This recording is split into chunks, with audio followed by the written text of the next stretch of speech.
feminist, media owner, podcaster extraordinaire, agency owner, Gen Z whisperer, and the brains behind Google's newest micro series drama. And I'm like, I didn't even know what those were till like a month ago.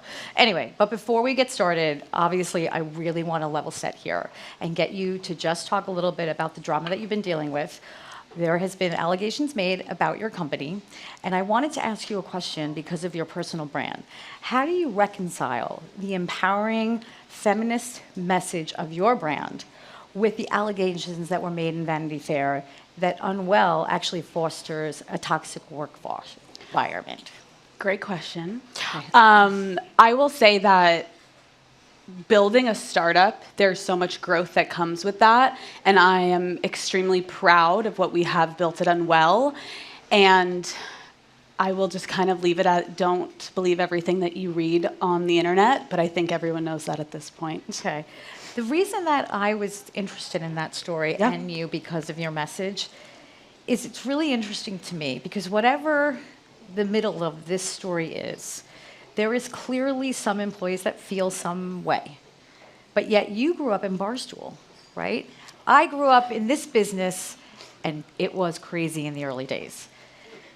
When you think about that, are these allegations, do you think, a statement more about how this generation of employees' expectations have just changed, or do you think you have the real problem?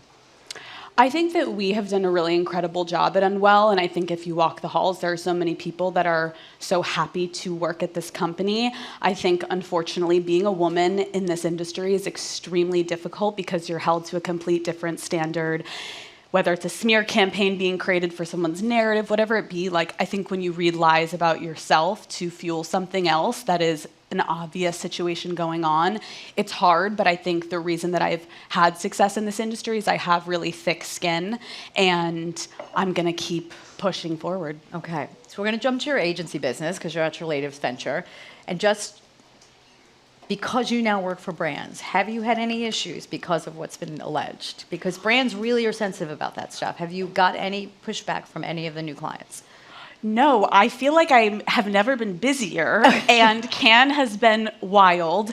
I haven't been able to have a break in my schedule this entire Cannes. It's been really exciting. I think what we have been building is so unique, and I think every brand is really trying to reach Gen Z women in a way that feels unattainable. And so when they look at Unwell, they're like, you guys know how to do it, so can you help us? And so we've had some really incredible meetings this week, and a lot of the relationships that we already have in the pipeline or publicly with Google, for example, were fostered at Cannes. So this Cannes has never been busier. So we're booming. So you mentioned Google. Yeah. So it just launched, and I honestly, like I'm sure most people, can you just give us a really quick snippet of like, what is it even about? Okay, yes. So basically, our relationship with Google started when we launched a creative agency at Unwell. When we launched Unwell, there were so many different sectors of this company, and we didn't initially have a creative agency. Right. But as the company started to grow and we worked with other companies, we recognized that the middlemen in the creative agencies just didn't understand the audience the way that we did,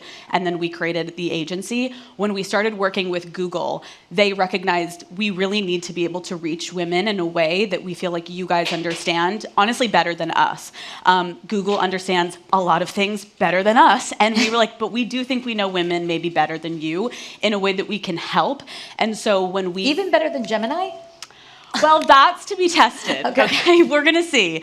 But I think what's been incredible is this new campaign, Moving On, is our second campaign with them. Our first campaign that we did with them was one of their biggest advertising campaigns of 2025, which was incredible to hear from Google.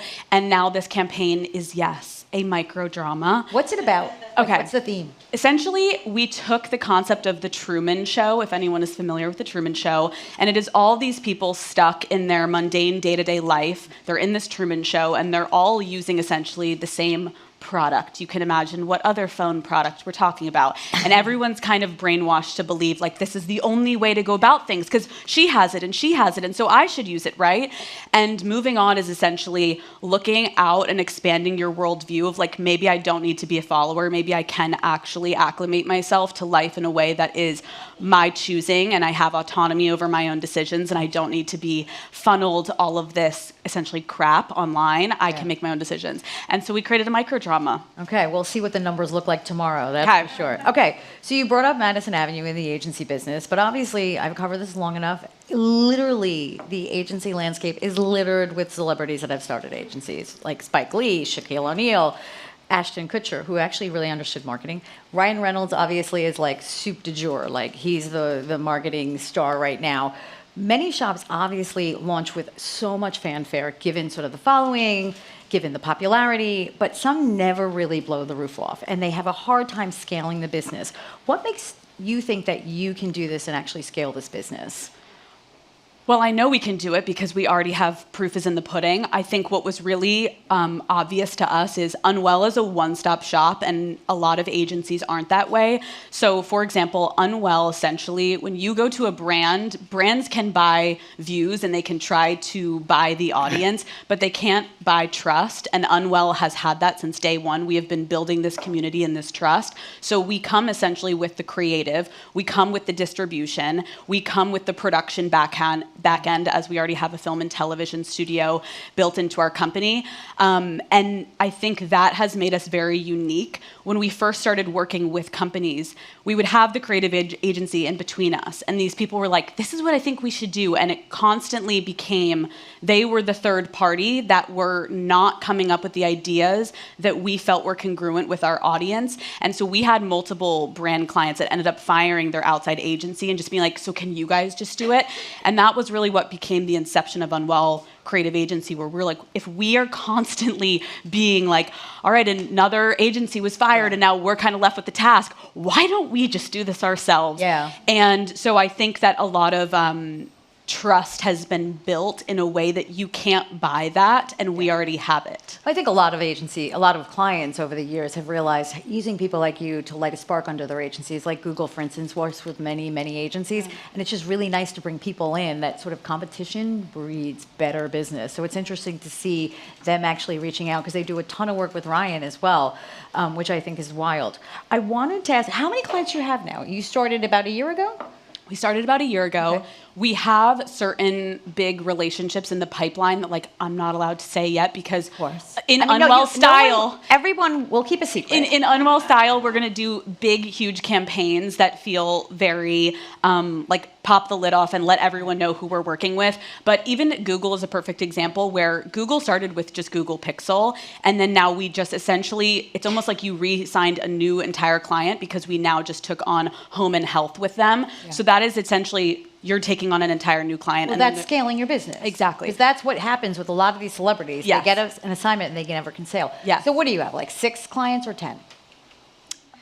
We have in that range. I would say around 6. All right, what's the goal? I think the goal for us is not to... Because you don't want 1,000. No. And I think it's similar to everything we do at Unwell. We're not looking to just be in the mass volume business, like sign 1 million podcasts and take on 1 million clients. We are very meticulous about almost wanting to own every single part of the industry. So whether it is a tech company, then who is our beauty brand that we're working with? Who would be a retailer that we're working with? So I think that's how we're looking at more, because we're looking for multi-year partnerships. I think that's something that's been very fascinating and changing in the industry as a creator and a business owner is influencers do these one-off deals, and for some people it works. It's a fruitful moment and you get a hit off of that post, but what Unwell is giving you is an entire campaign. And so this isn't just a one-off post, this is a 3-year partnership, 4-year partnership, 5-year partnership, where we're essentially laying out for you the next 5 years of your business, and we're walking you through how that can look and how you're going to connect with Gen Z. Okay, so you obviously launched this agency, but you have this high margin podcast business. Yes. And I know you have the extraordinary Joanne behind you, and I'm sure she told you, like, The agency business is labor intensive, the margins are shed. So, how are you navigating this brutal operational challenges? I mean, she can scream at people, believe me, but like, it's not an easy business to make money in, especially on the creative side. That hasn't been our problem. Okay. I haven't experienced that yet. Okay. I think that what we have seen so far is the checks have been big because I think what we're providing is really big. I think that the proof is in the pudding with Unwell. Again, when you're looking at a creative agency, a lot of times they come up with the idea and they're like, all right, go make it, and I don't know where you're going to distribute it, but good luck. And we're like, okay, so we have the audience already built in. We have 100 million followers across our network. Okay. And most brands are like, oh, okay, so we kind of don't even need to do much. Because you have scale. We have scale already. So people. I think that you're not just buying the creative industry, you're buying the flywheel effect of what Unwell is. Unwell is a media company. We have a podcast division. We have a film and television studio. Yeah. We have live events. We have consumer products. We have a charitable foundation. And now we have no sleep. You have no sleep. I have no sleep, but I have a child inside of me somehow. Okay. Like, what is happening? So you did the Google thing, and obviously brand entertainment comes and goes, and it gets hottened up, but clearly consumers, especially young ones, like they smell it a mile away. How do you walk that fine line of putting out content that's really brand focused and actually getting people not to revolt against it? Because there's a lot of crap out there. I mean, I think there's such a difference between a brand deal and genuinely working with a brand to integrate it into a story, and that's where what makes us really unique. Again, I think we're so inundated and oversaturated with influencers holding up a product and being like, buy this, do this. And I think people are getting really, really fatigued by that.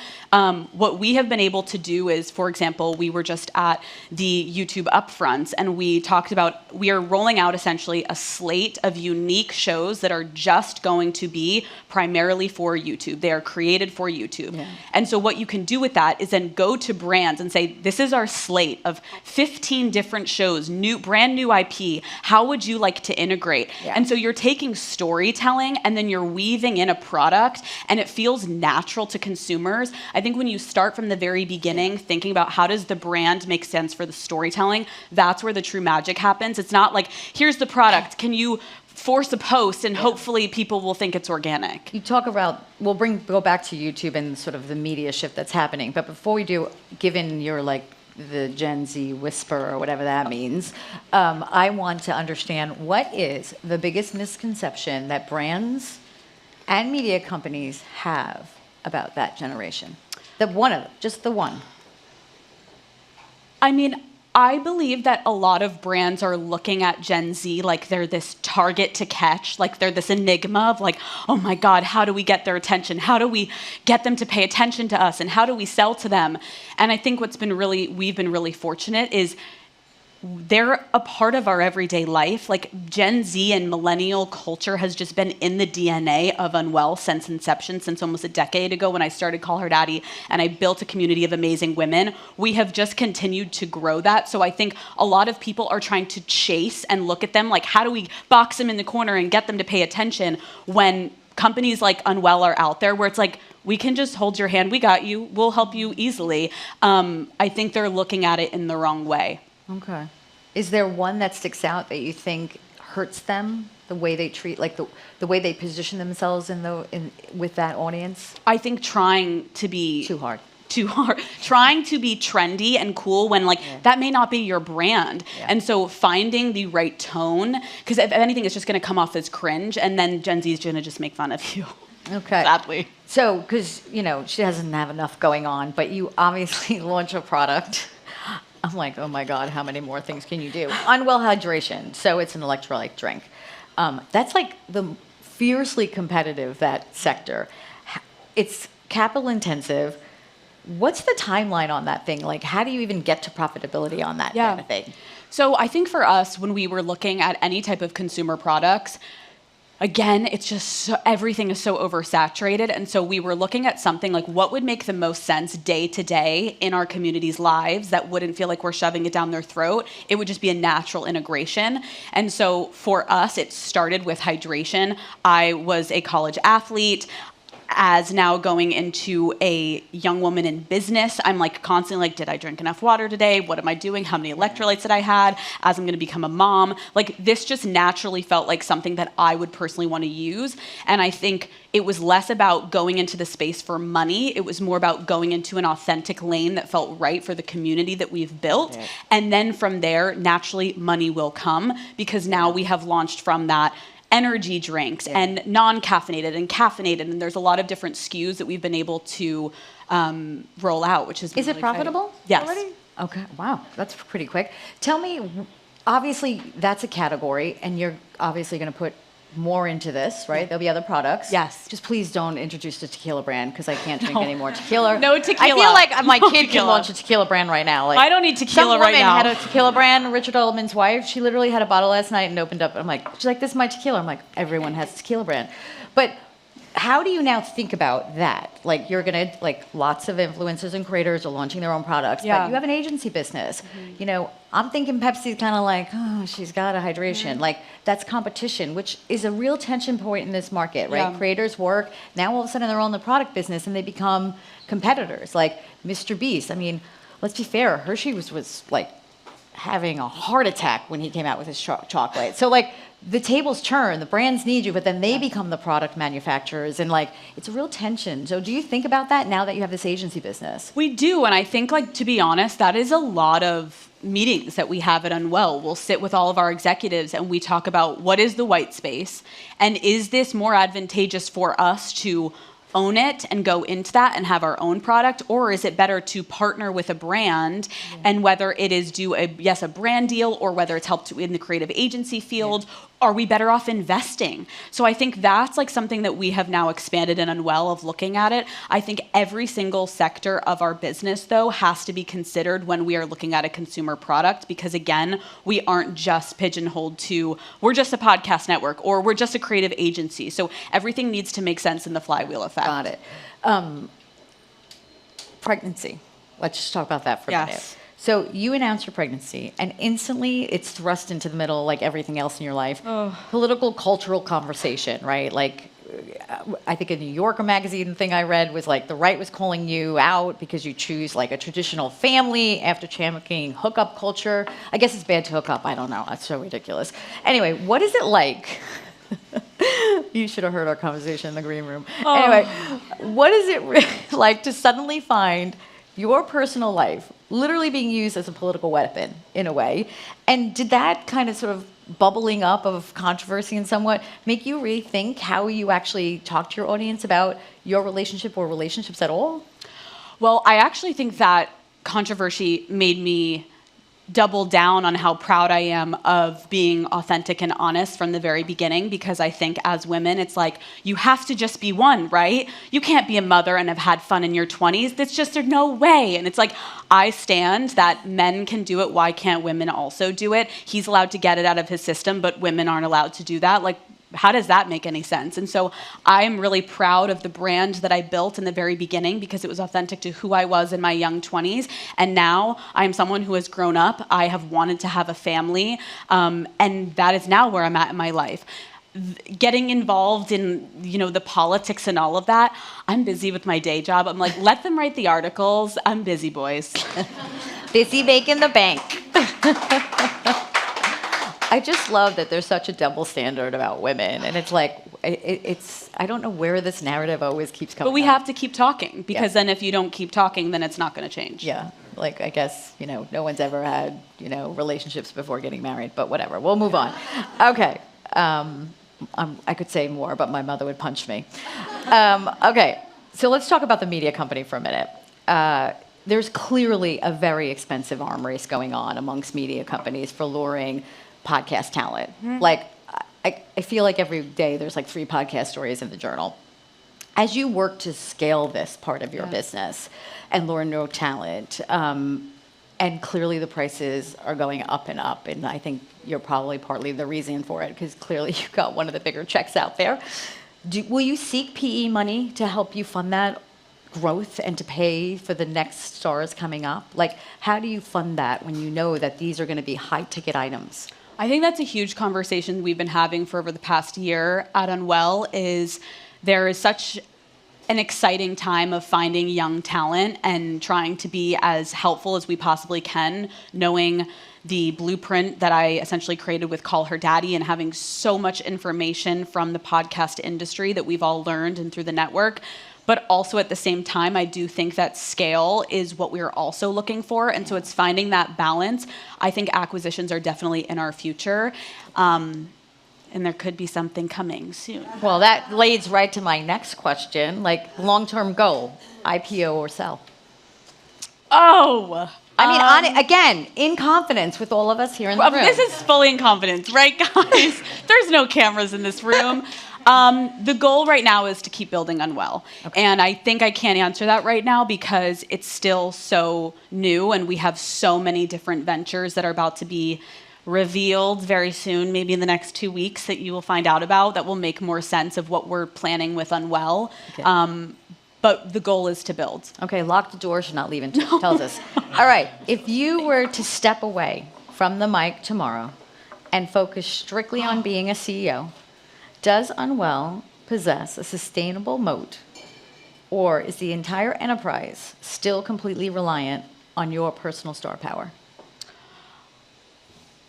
I don't know if I could answer that fully because it's like a what if. I do believe that we could probably thrive in certain areas if I wasn't as on camera and I was able to be fully behind the camera and like being more into the weeds of the other aspects of our business. But I do think that we have so many incredible executives at this company where I don't have to be so in the weeds all the time. So why wouldn't I also have my on-camera persona and my show and what we've built? So I can't imagine myself ever not being in front of a camera. So unless you're telling me someone's about to hold me hostage and not let me do it, I think I'm going to straddle both. And I think that I've been doing a pretty good job at it. And I believe that with more experience, I'll hopefully only get better. So I can't answer it because I don't think it's going to happen. You might have spit up on your shirt when you do. That's the only thing you might have. You know what? I think the ladies will still respect it. I'm still showing up to work. Exactly. We talked a little bit about YouTube, and obviously you are building this newfangled media company. When you step back from this, I mean, you're in it, you're living it, you grew up in it. What's the one thing that you think Hollywood still gets wrong today in entertainment? I mean, I don't even know if it's that they get wrong. I just think that there's in moments they're getting left behind because no one can be as nimble as companies like ourselves. Like, understandably, there is a hierarchy and there's budgets and there's quarterly meetings about what we can spend in all these larger companies. People are unable to move as fast as culture moves. And so I think that it's not their fault, but in order to sustain and to actually grow with the industry is changing so rapidly. And I think that is our superpower at Unwell is we can be so nimble. In the drop of a hat, we can say, oh, overnight, let's go produce a Dancing with the Stars finale dance and let's get our production up and running. Let's get our community together. Let's have a live event on YouTube. Like, we are able to do things and mobilize to the capacity that stays relevant with culture that I think that the more traditional companies are struggling with, because by the time the movie comes out in 2 years, the joke that was made isn't relevant anymore. And that's just kind of the way it's going. So most people would agree with that, right? Yeah. They're slow to move. Most industries are. Yeah. Agency business, same thing, struggling with. But you're building an empire. And I just read off only a quarter of what you're doing. Yes. And if you're going to scale, how do you stop your company from becoming one of these big kahunas, right? Like, that comes with size. And if you're going to scale 15 businesses, like, how do you, like, is there a North Star to make sure that you continue to stay nimble? Because that's going to be the challenge for everybody. I mean, I think, again, I don't think we're in this for the business of, maximum, let's have 100 podcasts, let's have 10 different movies a year. Like, we're always going to be very specific about what we do because we are in the business of premium content. Although it is going out on the internet a lot of the times, it's premium content. So I think as much as the business grows, I also think that that's not going to change the DNA of who we are, which is staying relevant in culture. We probably will have to make a lot of decisions that will keep us grounded in that way. Okay, I'm going to get like evil dagger R's, but I promise I'm going to leave time for questions. Okay. I know you all want them. So I just have like 2 more. But I wanted, like, we talked a little bit about podcasts. Like, it is changing so fast. Like, we were podcasts, now it's video podcast. I'm a big fan of being behind the scenes in radio, but that's fine.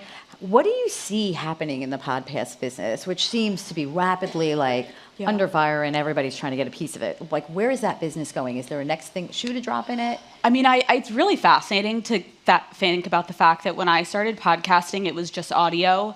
And I was editing on a little audio bed, and no one could see my face except for the little social clips I put up. And then when I went to Spotify, I remember begging them, like, please let us do video. Like, I need to be able to do video. And it was like a revolutionary concept. And now it feels like a lot of podcasting is just replacing night and day talk, right? And so it's been fascinating to watch the evolution. I think the one thing that I've recognized, and I had an incredible experience at Spotify, but I was exclusive to a platform. Yeah. And the number one goal, I believe, for creators is you need to be everywhere. If you are sectioning yourself off and going to one place and your consumers can only find you in one location, you are essentially cannibalizing your business. And so that is a decision that every creator needs to make. But I remember the day that I was allowed to go on YouTube because I did end up making that deal. And it has changed my business. The fact that Call Her Daddy each year since starting it has only gotten bigger. Call Her Daddy had its biggest year this past year. And to be doing this for now almost a decade, thank you, it is, I think that's what it's about. It's about moving with the times and moving with the industry. You need to be everywhere right now in order to actually have success. You can't be on one platform. And it feels like there's a new platform every day, right? Like Sirius, Amazon, you name it. And now like Netflix. Right? Who's going to win that race? Like, what's your best guess? If you were like, you're on whatever, DraftKings, whatever idiot platform, we're all sitting trying to bet on everything now. I'm like, what color dress is she going to wear? Who do you think is going to win this? I don't think it's going to be a specific platform. I think it's going to be the creators, again, that make sure that they're everywhere. Because when you're behind a paywall... So there's a piece for all of them. I think there is, but I do think that as a creator, going somewhere where you are only on one platform, it's not the move nowadays because there are complete different audiences. The audience that watches on YouTube, my show, is a complete different audience that watches on Apple, that watches on Spotify. So if I only was able to be located in one location, I would be essentially cannibalizing half of my audience. So I do think that the people that are going to win, it's more just the creators that are everywhere. Where are you in 5 years? Oh, girl. You're sitting in Cannes. I'm sitting in Cannes again with a 5-year-old. I think in 5 years, I think I will have gotten Unwell to a place with everyone at my company where we feel really strong and established. I think there's always going to be growing pains when it comes to creating a startup. And the fact that some of the divisions that are currently up and running and making us a lot of money didn't even exist 2 years ago is wild to me. So I do think that there will be growth and there will be more stability in the foundation of what we have been working to growing. You've done pretty much everything. And you've done most of them pretty damn well. What's the one regret you have? Oh, girl. Honestly, it's the Wall Street Journal, so like... No, I know it's cliche to say, but like, I have been so fortunate. I have been so privileged, and I don't think I have a regret because the deals that I've made, my family, my friends, the opportunities, like even if in the moment I was like, oh, that wasn't didn't go how I planned it. Yeah. Well, then I wouldn't be sitting here. So honestly, nothing. I'm sorry. It's a boring answer, but. No, now we just all hate you a little more. Sorry. All right. Who wants a question? We know we have them. Do we have a mic runner? Hi, Alex. Hi.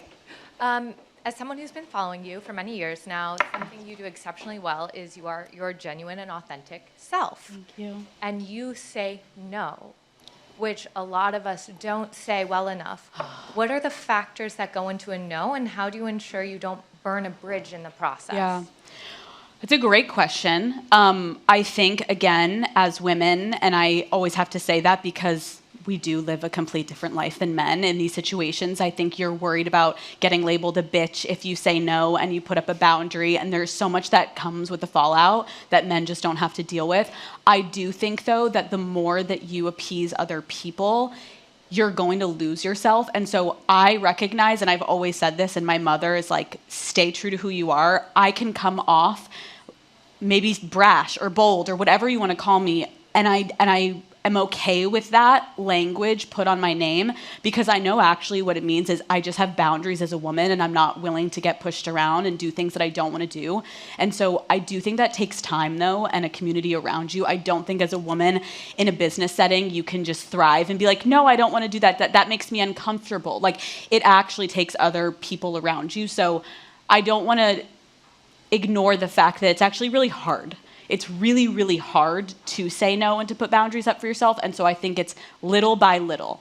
It's little wins for yourself, and then you'll start to have more confidence. But it's a great question, and I should do an entire episode on that. Is it good to once in a while just burn a bridge and show people you mean business? Oh, for sure. But then you're going to get called a bitch, and you're going to be labeled as XYZ. And so you have to internally, though, really know who you are and be willing to accept those consequences, because it's just a double standard with women.